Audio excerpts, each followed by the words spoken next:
হিন্দু ধর্মের মানুষদের কাছে দ্বাদশ জ্যোতির্লিঙ্গের মাহাত্ম্য বিরাট। অনেকেই জীবনে একটিবার দ্বাদশ জ্যোতির্লিঙ্গ দর্শন করতে চান।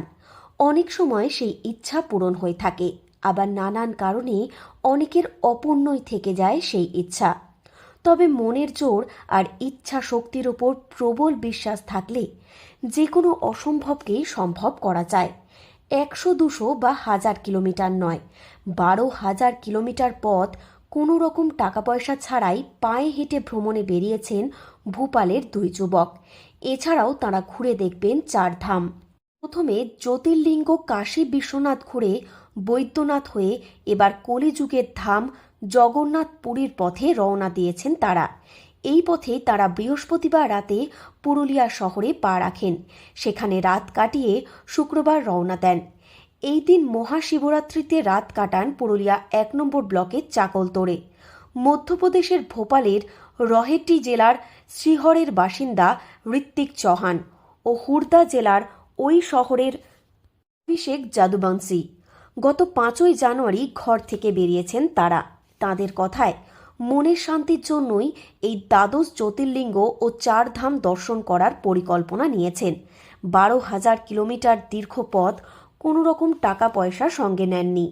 যেখানেই যাচ্ছেন আপনা আপনি খাবার ও রাত কাটানোর আশ্রয় সহ সমস্ত ব্যবস্থা পাচ্ছেন। একতার বার্তা নিয়ে তাঁদের এই যাত্রা। বাংলার মানুষদের ব্যবহারে আপ্লুত তারা। हम भोपाल मध्य प्रदेश से 12 ज्योतिर्लिंग 4 धाम पैदल यात्रा करें। पहले अयोध्या गए, 21 तारीख को वहाँ पे दर्शन किए, 24 तारीख को दर्शन किए। उसके बाद 28 तारीख को हम काशी विश्वनाथ मेला ज्योतिर्लिंग के लिए वहाँ पे पूजा की। फिर उसके बाद हम गए देवघर, वहाँ पे पूजा की। अब जा रहे हैं जगन्नाथपुरी। फिक्स तो नहीं है, लेकिन फिर भी कम से कम 1.5 साल लग जाएगा। पूरी पैदल यात्रा है, पूरा सपोर्ट मिला है हमें। अभी पीछे से हम आ रहे हैं तो बिल्कुल किसी भी प्रकार की कोई दिक्कत नहीं आ रही है। कोऑपरेट कर रहे हैं सभी लोग।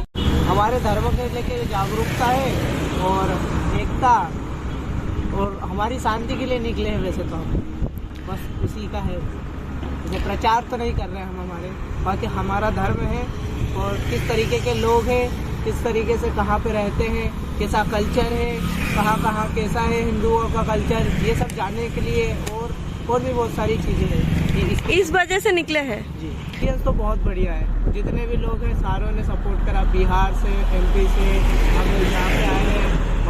बंगाल में तो विशेषकर अलग ही दिख रहा है हमको, माहौल ही अलग है। बहुत अच्छा लगा बंगाल में आके। तो अभी পুরুলিয়ার সাংসদ জ্যোতির্ময় সিং মাহাতো শুক্রবার সকালে তার পুরুলিয়া শহরের কার্যালয়ে ওই দুই যুবককে গেরুয়া উত্তরীয় ও গলায় মালা দিয়ে অভ্যর্থনা জানান।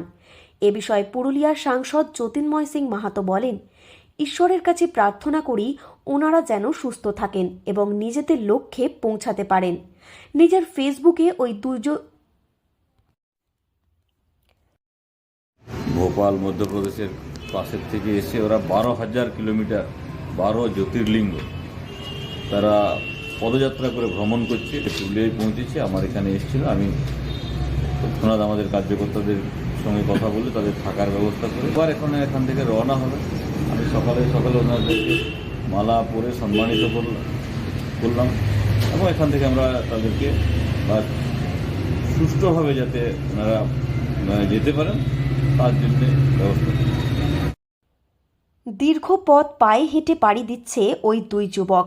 তাদের পিঠে রয়েছে রুকস্যাক, সেখানে উড়ছে দেশের পতাকা, সেই সঙ্গে শিবের ছবি দিয়ে গেরুয়া পতাকাও। ব্যাগের পিঠে ছোট্ট ব্যানারে লেখা রয়েছে তাঁদের বিশ্বাসের কথা, শিব সে শুরু শিব পে খতম। ওই যাত্রা শেষ করতে প্রায় 1.5 বছর সময় লাগতে পারে বলে মনে করছেন তারা। বিশ্বাস আর ইচ্ছা শক্তিতে পায়ে হেঁটে পার করছেন তারা একের পর এক রাজ্য। পুরুলিয়া থেকে শর্মিষ্ঠা ব্যানার্জির রিপোর্ট, লোকাল 18 বাংলা।